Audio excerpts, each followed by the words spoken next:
30년을 함께 살아온 우리 집에서 단 일주일 만에 나가라는 말을 듣던 순간 제 심장이 멎는 것만 같았습니다. 평생을 바쳐 키운 아들과 며느리의 냉정한 태도에 충격을 받았지만 사실 이 모든 것은 제가 의도한 시험이었습니다. 과연 무슨 일이 있었던 걸까요? 재산을 물려준다는 말 한마디에 돌변한 자식들, 그리고 그들의 충격적인 행동. 오늘은 가슴 아픈 제 이야기를 처음으로 공개합니다. 재산 상속 때문에 고민하시는 분들 꼭 끝까지 시청해주세요. 여러분의 인생을 바꿀 수 있는 중요한 교훈이 될 것입니다. 영상 시청 전 구독과 좋아요, 그리고 알림 설정은 앞으로 영상을 만드는 데 큰 힘이 됩니다. 그럼 바로 시작합니다. 저는 올해 68세입니다. 1980년대 후반 남편과 결혼해서 우리 동네에서 제일 작은 분식집을 시작했습니다. 처음에는 정말 힘들었어요. 새벽 4시에 일어나 시장에 가서 재료를 사고 그날 파려는 김밥 속재료들을 준비하고 밤 11시가 되어서야 겨우 가게 문을 닫았죠. 그땐 가게가 너무 작아서 테이블도 4개밖에 놓지 못했어요. 하지만 남편은 항상 웃으면서 말했죠. 여보, 우리가 이렇게 열심히 하면 나중에 큰 가게도 낼 수 있을 거야. 그러던 중에 아들이 태어났습니다. 가게 일이 바빠서 제대로 된 산후조리도 못했어요. 아기를 업고 계산대에 서 있었죠. 손님들이 아이고, 애기 엄마가 고생이 많네 하시면서도 맛있게 드시고 가시던 그 모습이 지금도 생생합니다. 아들이 돌이 지나고 걸음마를 시작했을 때 가게 안에서 이리저리 뛰어다니던 모습, 손님들이 다들 예쁘다고 받아주시고 과자도 사주시고 그러셨어요. 10년 동안 정말 열심히 일했습니다. 분식집이 점점 커져서 홀테이블이 12개로 늘어났고 주방 직원도 2명이나 쓰게 되었죠. 그렇게 한 푼 두 푼 모아서 드디어 강남에 작은 아파트를 장만했습니다. 32평형. 세 식구가 살기에는 딱 좋은 크기였어요. 이사 오던 날 중학생이던 아들이 자기 방을 보고 얼마나 좋아했는지. 엄마, 이제 제 방이 생겼어요. 책상도 놓고 책장도 놓고 공부 열심히 해서 좋은 대학 갈게요. 그 말을 듣는 순간 그동안의 고생이 다 녹아내리는 것 같았습니다. 하지만 행복도 잠시. 아들이 고3이 되던 해에 남편이 갑자기 쓰러졌습니다. 과로가 원인이었죠. 3달 동안 병원에 입원해 있는 동안 가게도 접어야 했어요. 하지만 다행히 남편이 회복했고 아들도 좋은 대학에 합격했습니다.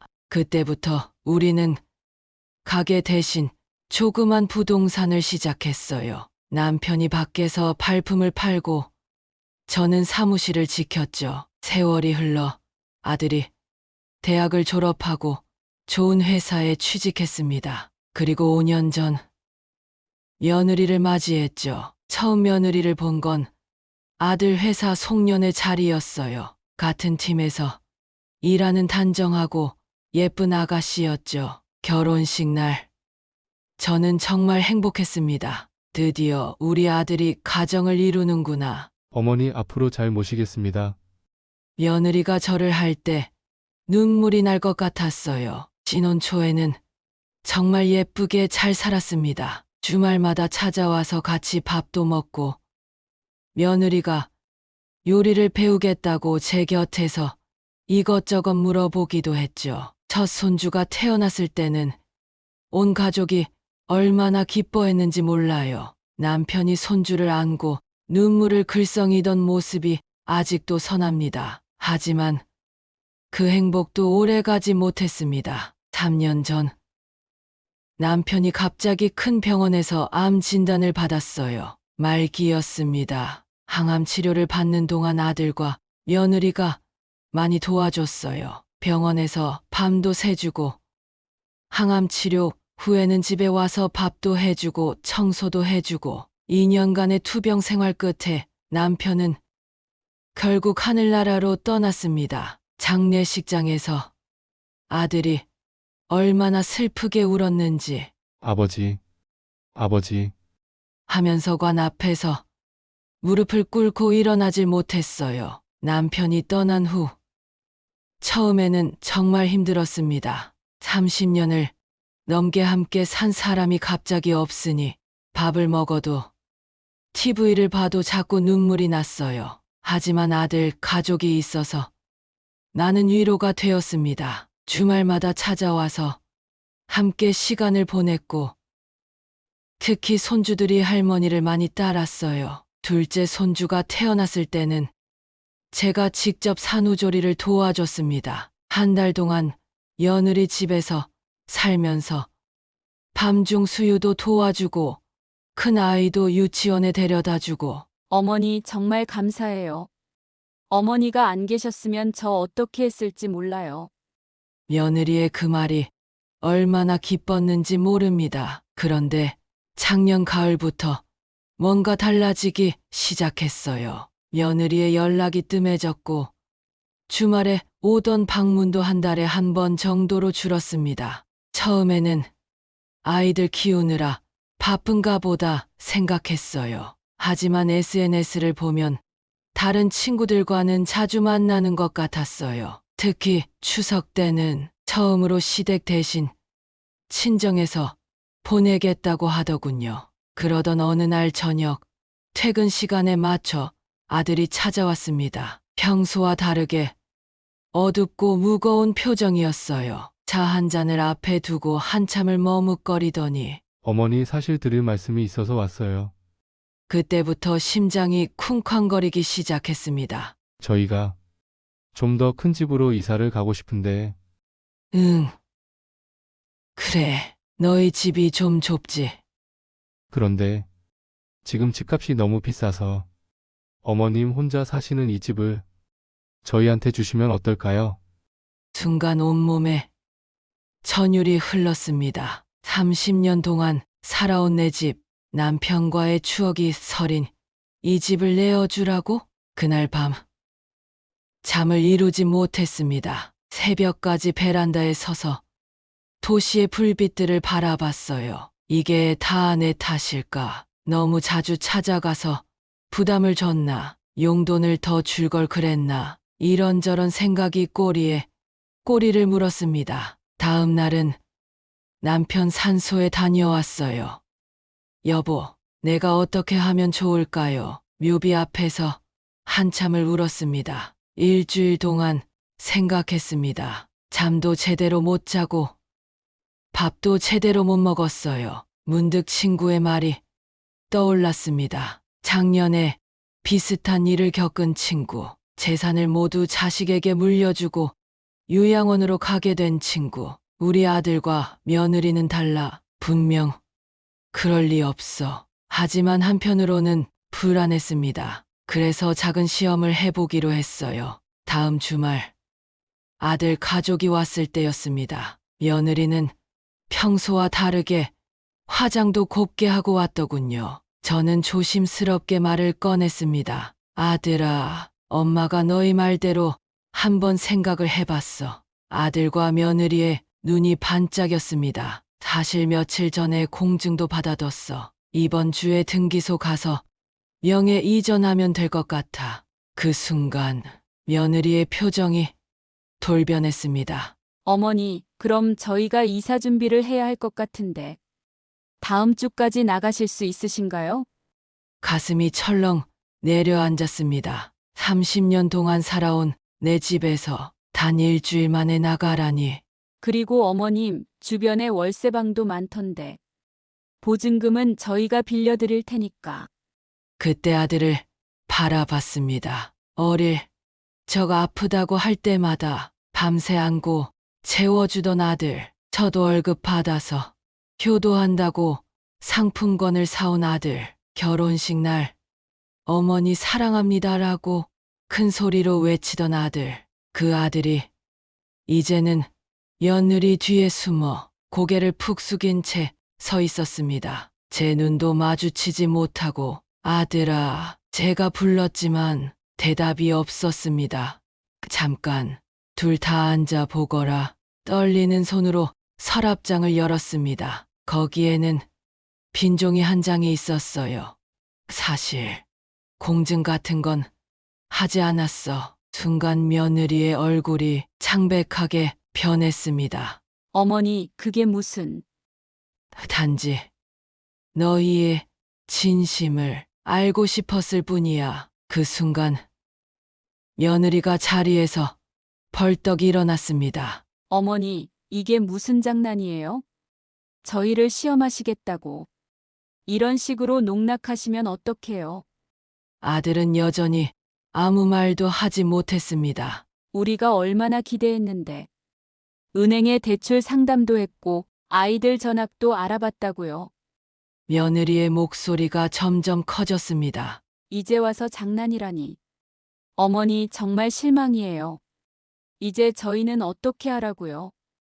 며느리는 울면서 가방을 챙겼습니다. 아들아, 마지막으로 아들을 불러봤지만 그는 며느리의 손에 이끌려 현관문을 향해 걸어갔습니다. 엄마가 잘못했어. 제 입에서 나온 말이었지만 이미 문은 쾅 소리와 함께 닫혔습니다. 그날 밤 저는 아들 어렸을 때 찍은 사진첩을 꺼내봤습니다. 돌잔치 때 사진, 유치원 졸업식 사진, 중학교 입학식 날 사진, 각 페이지마다 눈물이 뚝뚝 떨어졌습니다. 창밖에는 비가 내리기 시작했고 천둥 소리가 저의 흐느낌 소리를 감춰주는 것 같았습니다. 그날 이후로 벌써 1년 아들 가족과는 연락이 끊겼습니다. 명절에도